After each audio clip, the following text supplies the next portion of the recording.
자, 우리 말씀을 다 같이 보시겠습니다. 우리 말씀은 고린도전서 11장. 고린도전서 11장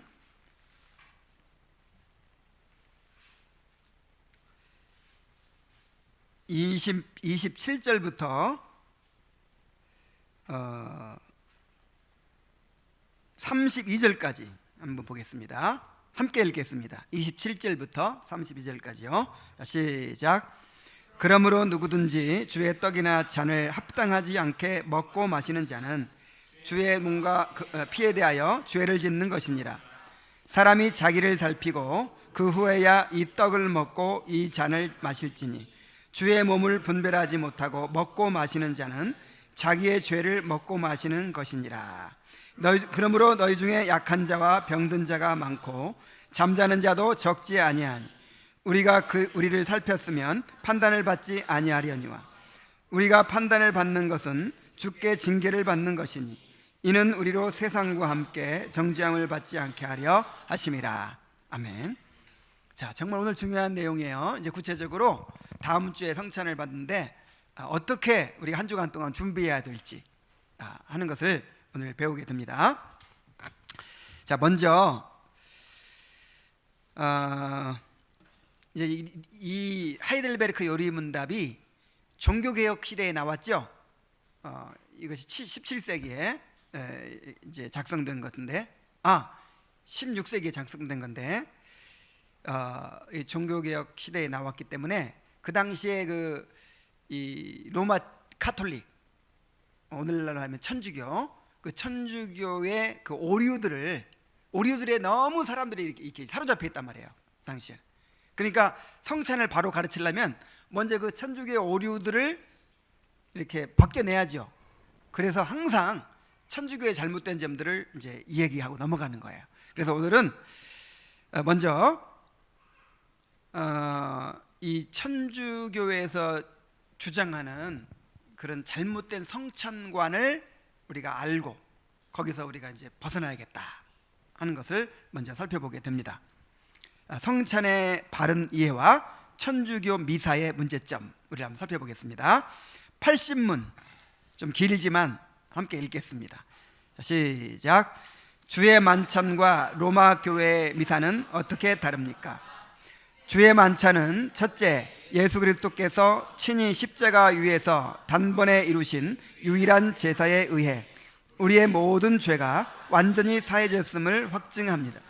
둘째, 성령에 의해 우리는 그리스도에게 연합되었으며 그의 참된 몸은 지금 하늘에 있고 하나님 우편에서 우리의 경배를 받으심을 확증합니다. 그러나 미사는 첫째, 그리스도가 산 자들이나 죽은 자들을 위해서 사제들에 의해 지금도 매일 드려지지 않으면 그리스도의 고난에 의해서는 그들이 죄사함을 받지 못한다고 가르칩니다. 둘째, 그리스도는 떡과 포도주의 형체 속에서 몸으로 존재하기 때문에 그 속에서 경배받아야 한다고 가르칩니다. 그러므로 미사라는 것은 근본적으로 예수 그리스도의 단번의 제사와 고난을 부인하는 것이며 저주받을 우상숭배입니다. 자, 천주교의 로마 카톨릭의 성찬관이 무슨 설이라고 그랬죠? 화채설. 이 화채설 때문에 이 화채설로 믿다 보니까 두 가지 엄청난 심각한 문제가 발생되는 거예요. 한 가지는 뭐냐면 예수 그리스도의 구속사역의 완전성을 부인해 버려요. 이제 계속 설명할 것입니다. 두 번째는 우상숭배가 돼요. 우상숭배, 저주받을 우상숭배가 돼요. 자, 보세요. 자, 성찬에 대한 우리가 바른 이해는 첫째, 예수 그리스도께서 친히 십자가 위에서 단번에 이루신 유일한 제사, 이게 참 중요해요. 자, 예수님의 십자가의 제사는 무슨 제사예요? 단번. 몇 번? 단 한 번이에요. 단번에 이루신 무슨 제사? 유일한 제사, 영원한 제사예요. 단 한 번으로 완전히 끝낸 거예요. 단번에 이루신 유일한 제사에 의해 우리의 모든 죄가 사해졌음을 확증합니다. 그랬죠. 둘째, 성령에 의해 우리는 그리스도에게 연합되었으며 그의 참된 몸은 지금 하늘에 있고 하나님 우편에서 우리의 경배를 받으심을 확증합니다. 자, 예수님이 어디 계신다고요? 자, 하늘에 계시죠. 그래서 하나님 보좌 우편에서 우리의 경배를 받으십니다. 지금 이 떡 속에 들어있어요? 이 포도주 속에 들어있어요? 아니죠. 지금 하나님 보좌 우편에서 우리의 예배를 받으시고 경배를 받으십니다. 그래서 이 두 가지 면에서 심각한 오류를 범하고 있다는 거예요. 자, 천주교 미사의 문제점을 이제 구체적으로 봅니다. 첫째, 그리스도가 산 자들이나 죽은 자들을 위해서 사제들에 의해 지금도 매일 드려지지 않으면 그리스도의 고난에 의해서는 그들의 죄 사함을 받지 못한다고 가르친다 그랬죠. 천주교 화채설은 그리스도의 완전한 구속을 부인한다는 거예요. 자, 천주교는 성찬을 미사라고 합니다. 미사. 자, 뭐 새벽 미사 드립시다, 뭐 아침 미사 드립니다, 막 그걸 미사. 이 미사는 라틴어로 해산이라는 뜻이에요. 해산. 고대 교회는 말씀의 예배를 마친 후에 어린이들과 초신자들을 밖으로 내보내서 이제 교리문답 공부를 시키고 정회원들만 남아서 성찬을 행했습니다. 우리는 성찬할 때 그렇게 하지 않죠. 우리는 그냥 다 앉아 있어요. 그리고 받는 사람 받고, 아이들이나 아직 정교인 안 된 사람은 그냥 이렇게 앉아 있기만 하죠. 근데 이제 그 옛날에는 이제 그 말씀 예배가 끝나면 이제 해산하도록, 그래서 성찬을 못 받는 사람은 다 나가는 거예요. 바깥으로. 그리고 성찬 받는 사람만 남아서 이제 받는 것이죠. 그때 이제 신부가 이런 얘기를 하는 거예요. 이제 끝났습니다. 해산하십시오. 이테 미사 에스트, 이렇게 라틴어로 이런 얘기, 라틴어로 해요. 라틴어로 옛날에. 그렇게 얘기를 하면 이제 사람들은 이제 성찬 안 받는 사람들은 싹 나가는 거예요. 이렇게 해산하는 거예요. 그러면 성찬이 시작되는데, 그래서 미사라는 말이 성찬을 가리키는 말이 됐어요.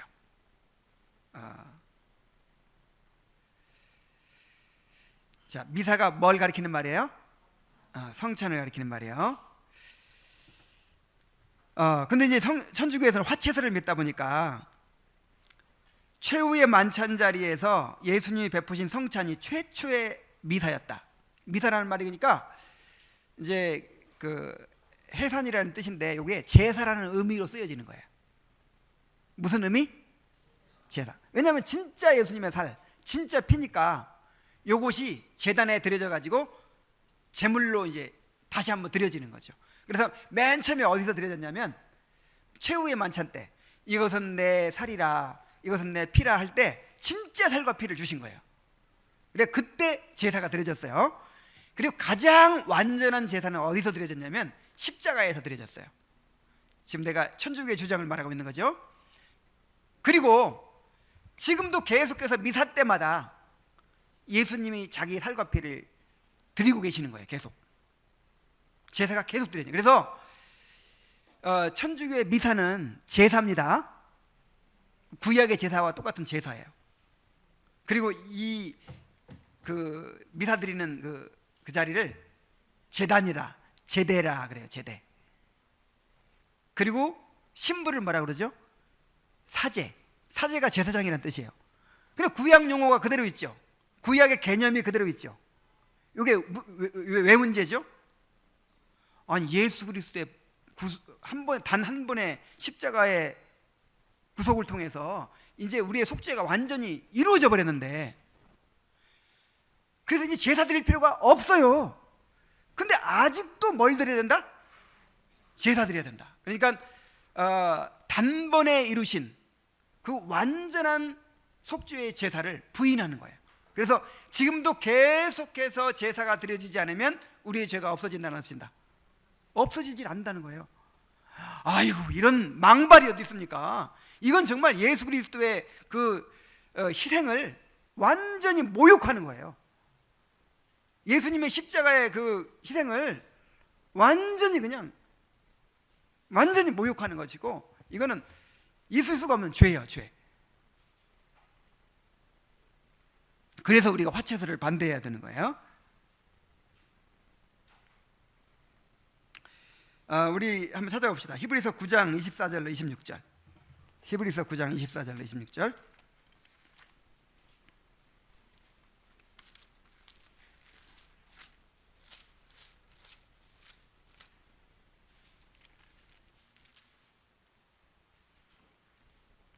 그리스도께서는 참것의 그림자인 손으로 만든 성소에 들어가지 아니하시고 바로 그 하늘에 들어가사 이제 우리를 위하여 하나님 앞에 나타나시고 대제사장이 해마다 다른 것의 피로써 성소에 들어가는 것 같이 자주 자기를 드리려고 아니하실지니.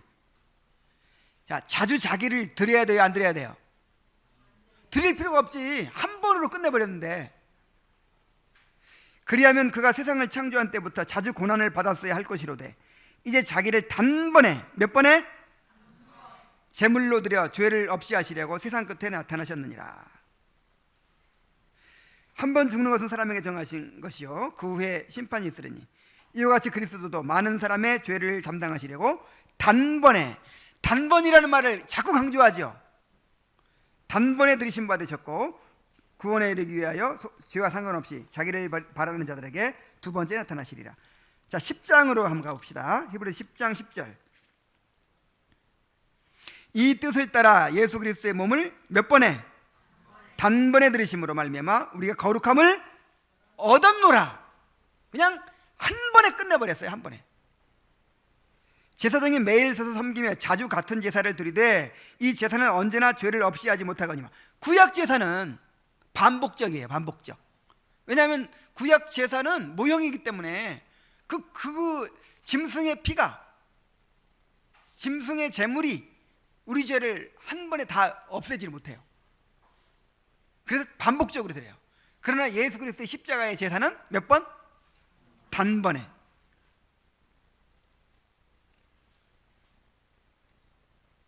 오직 그리스도는 죄를 위하여 몇 번? 그 다음에 영원한 제사, 단 한 번으로 끝내버리는, 영원히 끝내버리는 제사예요. 제사를 드리시고 하나님 우편에 앉으사. 자, 이 하나님 우편에 앉으셨다.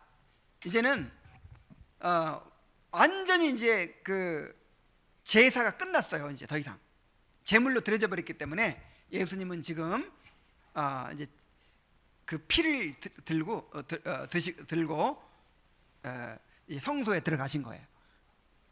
하나님 보좌 우편에 앉으신 거예요. 이제 왕으로서, 대제사장으로서 이제 자기가 드린 그 속죄의 효력을 발생시키고 계시는 거죠. 효력을 성취시키고 계시는 거죠. 자, 그래서 이 천주교의 화채설은, 천주교의 미사는 그리스도의 단번의 제사를 통해서 우리의 구속을 완전히 이루신 이 놀라운 구속의 역사를 부인하는 것이다 하는 거예요. 자, 두 번째 또 문제가 있는데 뭐냐면 그리스도는 떡과 포도주의 형체 속에서 몸으로 존재하기 때문에 그 속에서 경배를 받아야 한다, 이렇게 가르칩니다. 그래서 천주교의 화채설은 우상 숭배를 조장한다는 거예요. 신부의 축성에 의해서 그리스도의 살과 피로 변한 떡과 포도주가 이제 있어요. 그래서 신부가 기도한 다음에 떡과 포도주를 이렇게 높이 들어 올리면 성도들은 어떻게 해야 되죠? 예수님이니까 이렇게 고백을 해야 돼요. 이제 마음속으로 내 주시여 내 천주로소이다, 이렇게 그렇게 막 공경을 해야 돼요. 경배를 해야 돼요. 마음속으로. 그리고 떡을 받을 때 무릎 꿇고 받아야 돼요. 여러분 뻣뻣이 서서 받죠 지금. 근데 천주교에서는 어떻게 받아요? 예수님이 살이니까 무릎 꿇고 받아. 뿐만 아니라 이 성체를 모시고 있는 감실, 그러니까 그 성찬하고 나서 남은 떡을 감실이라는 데 보관한다 그랬죠. 거기 지금 예수님이 진짜 계시는 거예요. 그러니까 거기다 대고 절하게 만들어요. 그리고 이 미사를 드리는 이 제대, 이 떡과 포도를 둔 이 제대를 향해서도 경배하게 합니다. 자, 이게 뭐예요? 이게 우상숭배죠. 하나님께서 가장 가증하게 여기시는 것이 뭐예요? 어떤 형체로 하나님을 묘사하는 거예요. 이 떡이 예수님이다, 이 피가 예수님이다, 그러면 어떻게 돼요? 이게 우상이에요. 우상. 어떤 형태로든지 하나님을 묘사하면 돼요, 안 돼요? 일단 하나님을 어떻게 묘사하면 이미 그건 하나님을 모욕하는 거예요. 하나님께 대한 모독이에요.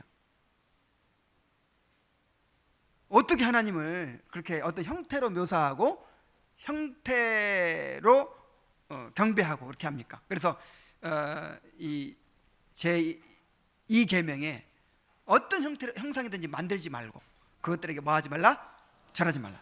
그래서 이것을 이제 하이델베르크 요르문답에서는 한마디로 뭐라고 해요? 저주받을 우상숭배다. 이건 저주받을 우상숭배다. 이렇게 이야기를 하고 있습니다. 자, 천주교 화채설의 문제 두 가지 아시겠죠? 한 가지는 구속사역의 완전성을 부인하는 거, 또 한 가지는 우상숭배. 근데 오늘날 교회 안에도 자꾸 그런 이제 습관이 그런 말들이 막 이렇게 생겨나기 시작해요. 우리 새벽 제단 쌓읍시다, 뭐 이런 거. 제단 쌓는다. 이런 말 하면 돼요, 안 돼요? 제사를 드리는 게 아니에요. 제사를 또 드려야 된다는 거는 예수님의 그 제사가 불완전하다는 뜻이잖아요. 그래서 제사장 뭐 제사를 드리고 뭐 이런 거 아니에요. 우리 예배는 제사가 아니에요. 이제 뭐 굳이 얘기하자면 영적인 제사, 이제 성령으로 드리는 이제 구원에 대한 감사의 예배죠. 제사는 뭔가 제물을 드리는 거잖아요. 이렇게 우리는 산 제사를 드리는 거예요. 우리 자신을 하나님 앞에 올려드리는 거예요. 자, 여기까지만 하고 이제 누가 주의 상에 참여할 수 있는가 여기를 보겠습니다. 자, 성찬에 참여할 수 있는 사람이 있고 성찬에 참여할 수 없는 사람이 있어요. 자, 성찬에 참여할 수 있는 사람에 대해서 한번 봅시다. 81문입니다. 자, 같이 읽겠습니다. 시작. 누가 주의 상에 참여할 수 있습니까? 답. 자기의 죄 때문에 자신에 대해 참으로 슬퍼하는 사람, 그러나 그리스도의 고난과 죽음에 의해 자기의 죄가 사하여지고 남아있는 연약성도 가려져 있음을 믿는 사람, 또한 자신의 믿음이 더욱 강하여지고 돌이킨 삶을 살기를 간절히 소원하는 사람이 참여할 것입니다. 그러나 외식하거나 회개하지 않는 사람이 참여하는 것은 자기가 심판을 먹고 마시는 것입니다. 자, 세 가지를 말했어요. 첫째, 자기의 죄 때문에 자신에 대해 참으로 슬퍼하는 사람. 여러분, 자신의 죄를 깨달아야 돼요. 정말 내가 죄인이구나. 나는 정말 영원히 지옥에서 멸망할 수밖에 없는 그런 죄인이구나. 정말 이 죄의 오염이 나를 아직도 지배하고 있구나, 사로잡고 있구나. 그래서 이것 때문에 아파하고 참 이것 때문에 애통해하는 사람. 자, 그 다음에 두 번째로는, 그러니까 이제 첫 번째 그 자기의 죄 때문에 자신에 대해 참으로 슬퍼하는 사람은 죄를 깨닫고 회개하는 사람이라는 뜻이죠. 자, 두 번째는 뭐냐? 그러나 그리스도의 고난과 죽음에 의해 자기의 죄가 사하여지고 남아있는 연약성도 가려졌음을 믿는 사람. 그러니까 죄를 깨닫고 회개하는 것만이 아니라 그리스도의 대속으로 자신의 죄가 용서된 것을 믿는 사람이라, 이 말이에요. 여러분, 예수 그리스도께서 십자가에 달려 죽으신 것이 여러분의 죄 때문이라는 것을 믿습니까? 그러면 그리스도께서 십자가에 달려서 모든 벌을 받았다면 여러분의 모든 죄가 사해졌다는 걸 믿습니까? 이렇게 믿음을 가진 사람만 받을 수 있다, 이 말이에요. 그다음에 세 번째, 또한 자신의 믿음이 더욱 강하여지고 돌이킨 삶을 살기를 간절히 소원하는 사람, 자신의 믿음을 강화하며 은혜를 증진시키고 더 성화되기를 원하는 사람. 정말 주님 더 많이 알고 싶고, 내 믿음이 더 굳건해졌으면 좋겠고, 내가 더 정말 죄를 버리고 정말 거룩한 삶을 살게 되었으면 좋겠고, 이런 마음, 이런 간절한 소망을 가진 사람. 여러분 그런 소원이 있습니까?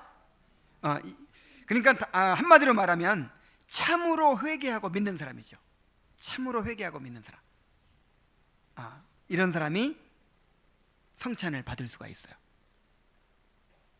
자, 그 다음에 성찬에 참여할 수 없는 사람.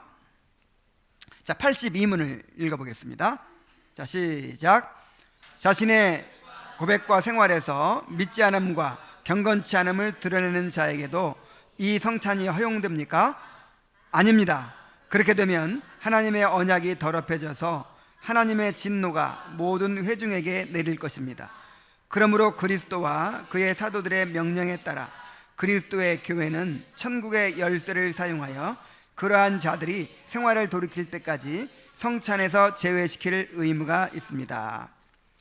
자, 어떤 사람이 참여할 수 없다고 했냐면 자신의 고백과 생활에서 믿지 않음과 경건치 않음을 드러내는 자다. 자, 먼저 믿지 않음을 드러내는 자가 어떤 사람입니까? 주님의 십자가로 자신의 죄가 사해졌다는 사실을, 예수님께서 나의 죄를 위해 십자가 달려 죽으시고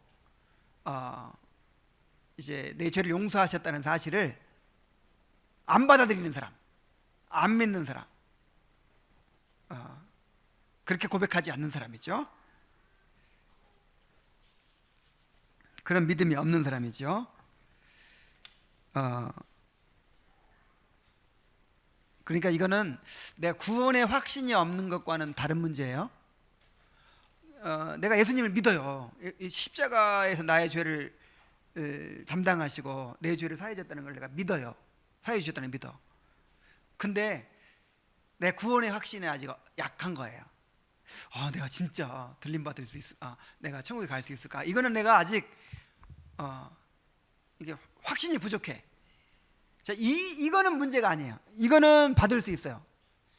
그러니까 확신과 믿음이 같아요, 틀려요? 같지 않습니다. 확신은 어떤 자기 주관적인 거예요. 예를 들어 확신이 있는데도 믿음이 없을 수가 있어요. 근데 믿음이 있어도 확신이 없을 수가 있어요. 그래서 확신이 좀 부족하더라도, 확신이 없더라도 내가 정말 예수님이 나를 위해 십자가 달려 죽으신 것을 믿고, 그래서 내 모든 죄를 사해 주셨음을 믿는다면 믿음이 있는 거예요.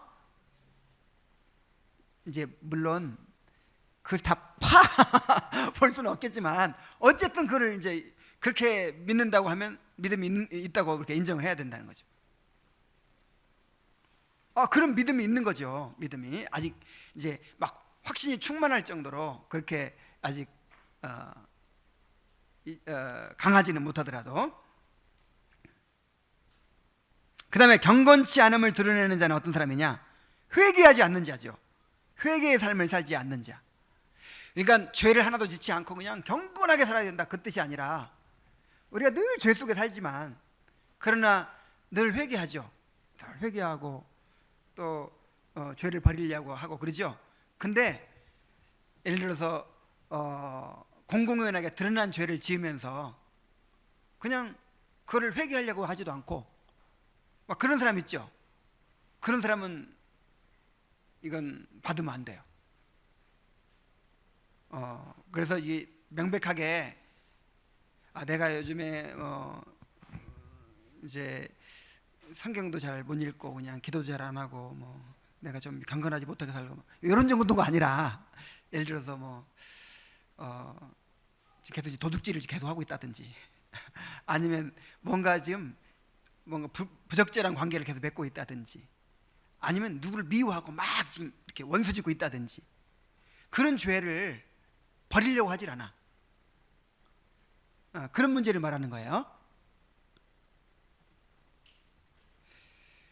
그러니까 지금 하여간 이 논의의 초점은 어떻게든지 회개하고 성찬을 받으라는 것이지 안 받을 사람 가려내려고 하는 그런 차원이 아니에요.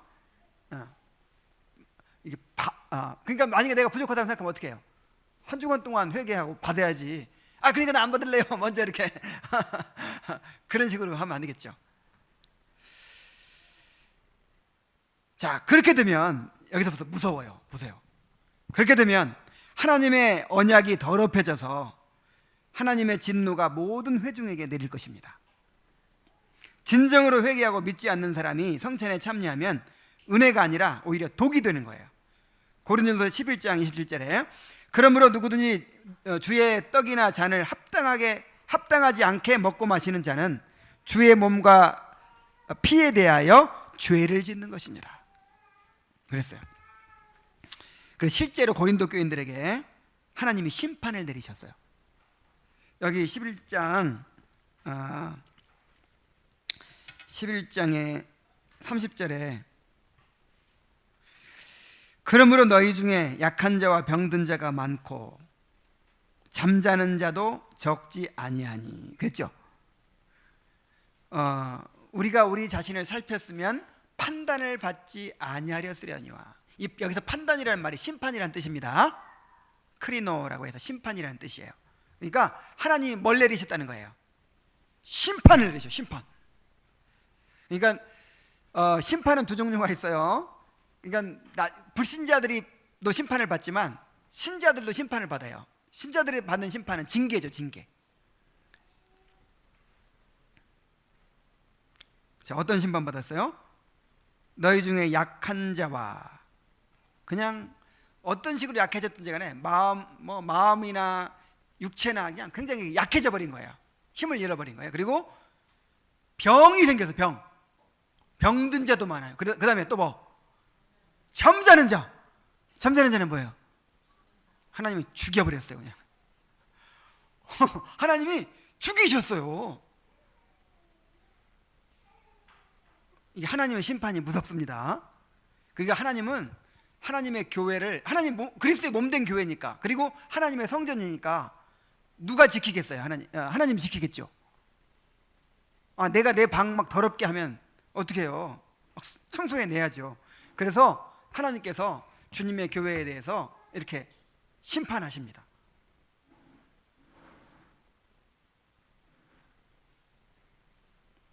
성찬은 개인적인 일이 아니라 교회 전체의 일입니다.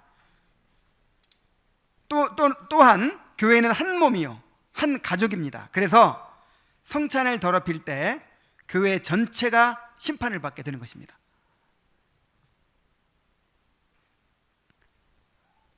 그래서 정말 자기를 살피는 일이 중요하겠죠.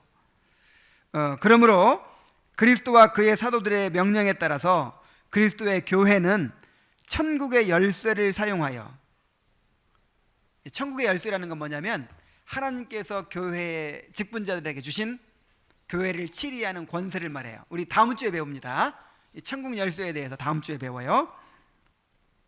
천국 열쇠를 사용하여 그러한 자들이 생활을 돌이킬 때까지 성찬에서 제외시킬 의무가 있다 그랬어요. 당신은 성찬 받지 마시오. 성찬 받지 못하게 하는 건요, 모든 걸 다 정지시키는 거예요. 이 교제에서도 멀어지게 만드는 거예요. 완전히 그냥 이렇게 추방을 해요. 추방. 물론 이제 그보다 더 큰 벌은 뭐냐면, 이 성찬을 못 받게 하는 것보다 더 큰 벌은 출교죠. 출교. 그러니까 출교 다음으로 무서운 벌이 성찬 못 받게 하는 거예요.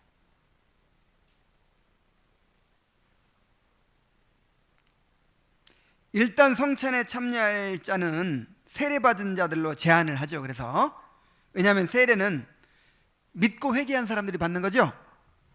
그래서 세례 받았다 하면 이 사람 믿음 있다, 이 사람은 회개했다, 이렇게 이제 인정을 하는 거죠, 우리가. 그래서 성찬은 어떤 사람만 받아야 돼요? 세례 받은 사람만 받아야 돼요. 그러나 세례를 받았더라도 진정한 믿음이 없이 형식적으로 세례를 받은 사람들이 있어요, 없어요? 있어요.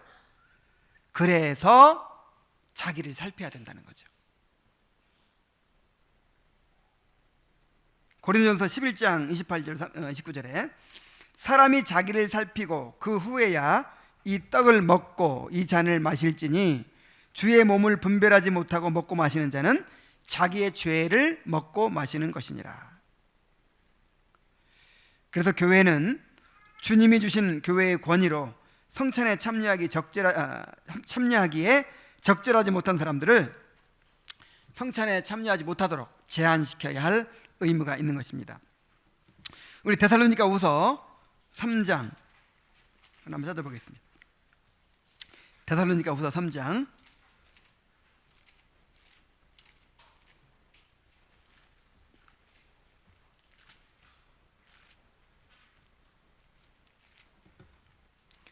14절 15절입니다.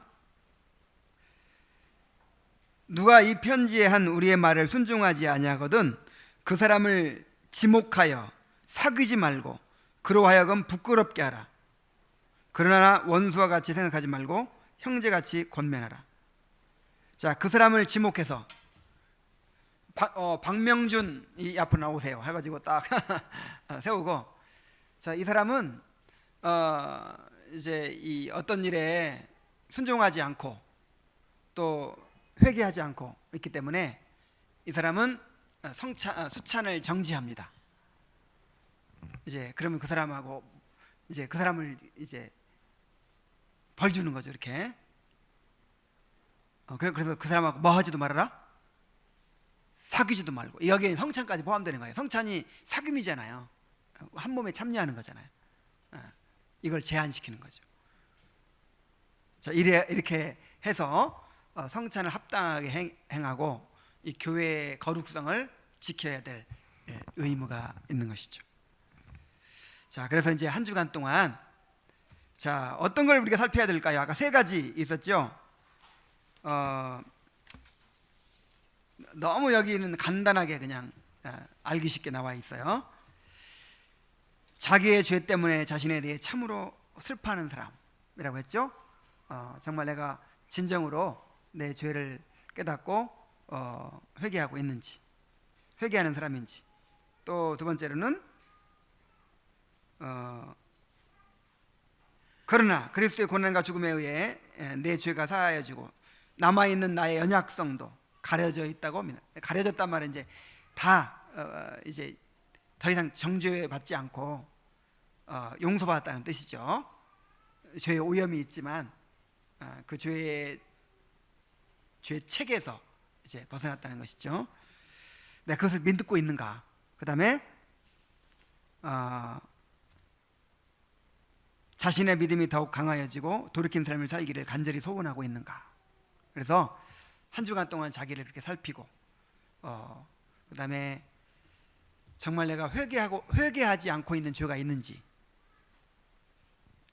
살피고, 그리고 이제 용서하지 않고 있는 거 있잖아요.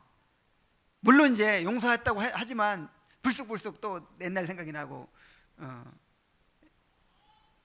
또 막 그럴 수는 있지만, 지금 현재 공동체 안에서 뭔가 누구 이렇게 용서하지 못하고 막 등지고 있는데 그거 해결하지 않고, 자, 그러면 성찬 받기가 어렵겠죠. 왜냐하면 한 떡에 참여하고 우리는 한 몸이고 막 이런 고백을 하면서 그렇게 할 수 없잖아요. 그래서 이번 한 주간 동안 그렇게 자기를 살피면서 그렇게 준비하시기 바랍니다.